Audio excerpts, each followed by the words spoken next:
What is up, guys? It's the Sound Alchemist, and I'm here with Gersh1. And today we're back at it, giving you another spine-tingling episode of For the Greater. This is a video series where we answer the questions left by you, the viewer. If you have a question for us, comment down below. Put a question in front of your question because we get to those questions first. And just to let you guys know, this is probably going to be a short video just because we're going to get interrupted halfway through.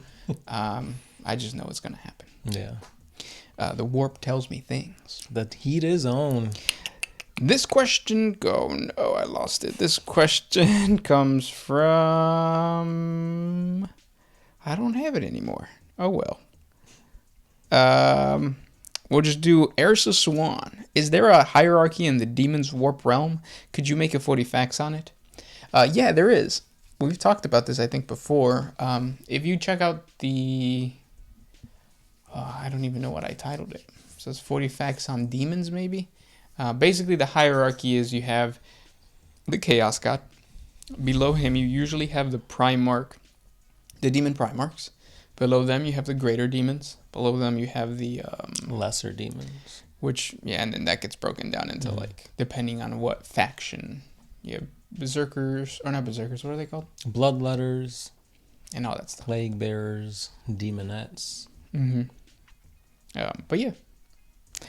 Next question. This one is by Robbie. If Angron didn't have the bitch-ass nails implanted, what would his personality be? Aggressive, kind of like Lehman Russ. Mm-hmm. Yeah, just not to the point of, like, I'm angry because I'm angry. It's Right. just like, I'm angry because that's me. No, but he does have a good reason to be mad.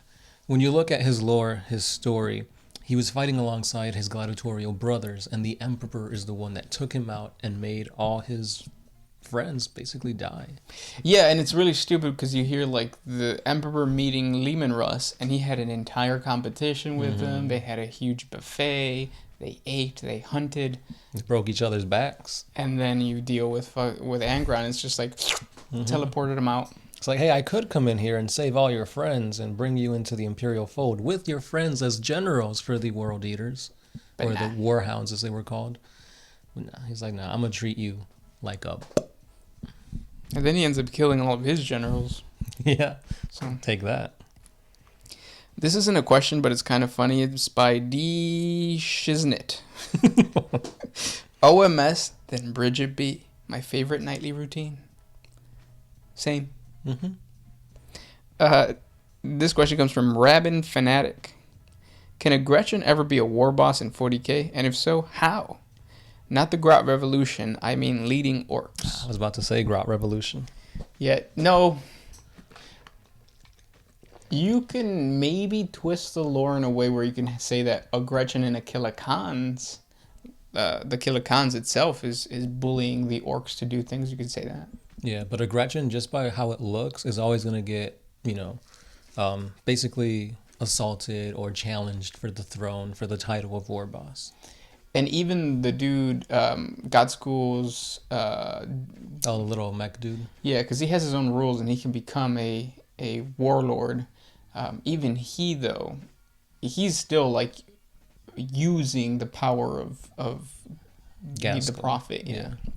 Because they know if they mess with him, they're going to mess with freaking Gaskell. Yeah. Next one. Dan D16.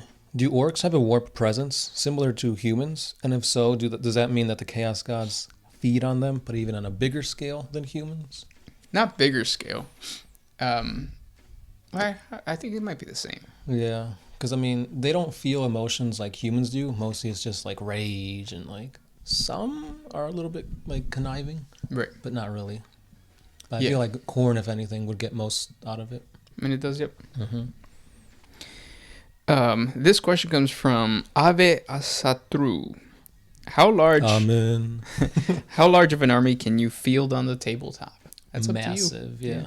By that point, you're playing Apocalypse, and it's probably going to take days to play, and the money needed to do that, and to find somebody else with an equally large army, chances are very slim.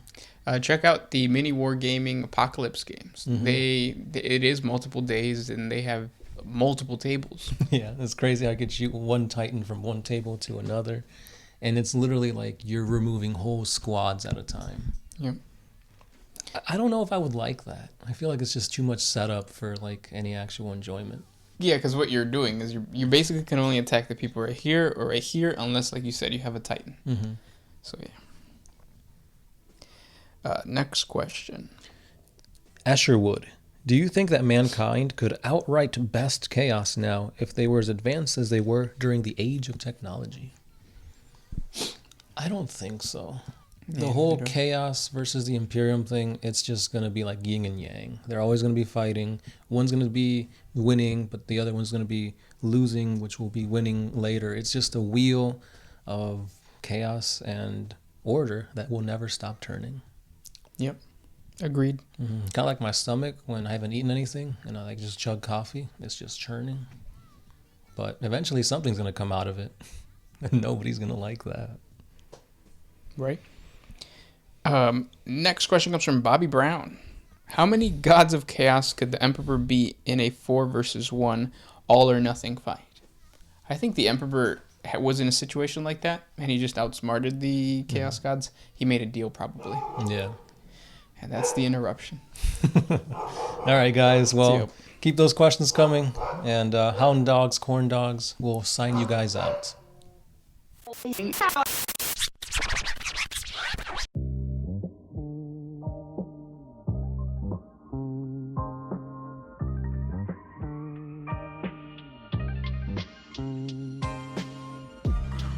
if you could put my